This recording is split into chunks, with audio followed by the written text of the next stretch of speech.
গণ অভ্যুত্থান পরবর্তী সময়ে অপরাজনীতির সংস্কৃতি থেকে বেরিয়ে শিক্ষার্থী বান্ধব সুস্থ ধারার রাজনীতি চান ঢাকা বিশ্ববিদ্যালয়ের শিক্ষার্থীরা। নতুন পুরাতন সব ছাত্র সংগঠনের দাবি, ক্যাম্পাসে ফিরে এসেছে সুষ্ঠু রাজনীতির পরিবেশ। তবে হলগুলোতে এখনো ফ্যাসিস্টদের সহযোগীরা অবস্থান করছে বলে অভিযোগ ছাত্রদলের। জুলাই অভ্যুত্থানে ছাত্রলীগের হিংস্রতা স্তব্ধ করেছিল পুরো দেশকে। গণরুমে ছাত্রলীগের স্বেচ্ছাচারিতা, সিট বাণিজ্য, হলগুলোতে নিজেদের ক্যাডারদের আশ্রয় আর জবরদস্তি করে নিজেদের দলে ফেরানোর ঘটনায় অতিষ্ঠ ছিল সাধারণ শিক্ষার্থীরা। অভ্যুত্থানের শেষের দিকে সেই ছাত্রলীগকেই বিশ্ববিদ্যালয় ও আবাসিক হল থেকে বিতাড়িত করে সাধারণ শিক্ষার্থীরা। 5ই আগস্ট পরবর্তী সময়ে লেজুর ভিত্তিক ছাত্র রাজনীতি থেকে বেরিয়ে বিশ্ববিদ্যালয়ে সুষ্ঠু ধারার রাজনীতির পরিবেশ আনার চেষ্টায় ব্যস্ত প্রশাসন। তো ছাত্রলীগ এরকম পেশি শক্তির প্রয়োগ করে নৈরাজ্য সৃষ্টি করার চেষ্টা করছে, এই যেতে কোনো খবর আমার কাছে নাই। হলগুলোতে প্রশাসনের বা হল প্রশাসনের কর্তৃত্ব বিরাজ করছে। হল প্রশাসন শিক্ষার্থীর সাথে আলাপ আলোচনা করে তাদের মতো করে ব্যবস্থাপনা করছেন। হলরুমের রাজনীতি বর্তমানে না থাকলেও ছাত্র দলের দাবি এখনো অবস্থান করছে ছাত্রলীগের দোসররা।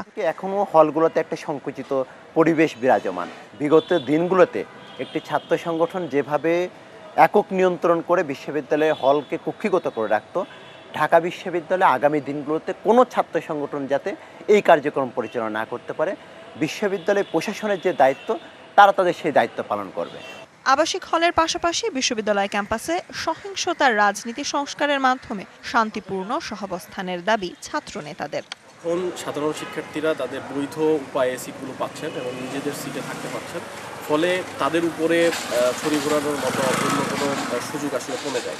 যে জায়গায় আমরা কাজ করতে পারি দীর্ঘ সময় ধরে সাধারণ শিক্ষার্থীদের কাছে যাওয়া এবং তাদের কাছে নিজেদের যেই মেসেজ সেটা তুলে ধরা, পাশাপাশি নতুন করে সাংগঠনিক কাঠামো বিনির্মাণ, এটা সময়ের ব্যাপার। ফলে আমরা কাজ করছি, আশা করা যায় যে আমরা এই জায়গায় দ্রুত ফলাফল দেখাতে পারব।